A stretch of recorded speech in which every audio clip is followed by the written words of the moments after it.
Kain tayo mga B. I'm so hungry. So yan.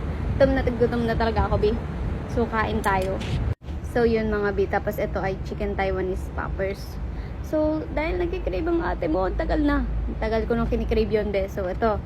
And then excuse me.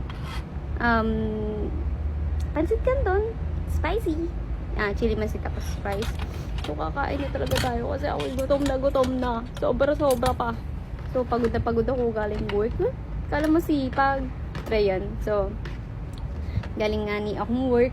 Na late na ako ng uwi. Hanggang 7:30 na sa work pa ako. So yun. So ngayon kakain tayo. Kasi deserve natin to. So yan.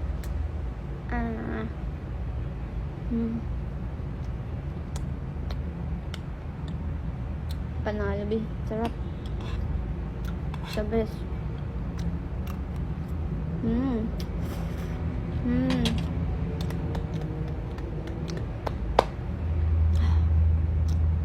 Ito talagang the best be pagka sobrang pagod ka sa work. Kala sipag. Hindi, ang dami nangyari baga naman sa akin. Tapos na ano baga ako be? Be, nabasa ako sa ulan. Kanina. Nabasa nga ni sa ulan. So okay lang yun. Wala namang may fault dun. Kasi nakakapagod din naman kasi talaga pag nagda-drive din. And, ang aga naman nga ni kasi lagi niya. So yun. Pero basa akong ulan sobra. Talagang basa. Ang ganito ko, pati ganito be. Pati buong katawan talaga nga ni. Kasi wala katok eh.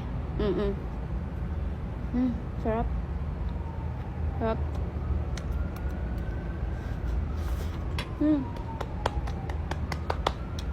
The best.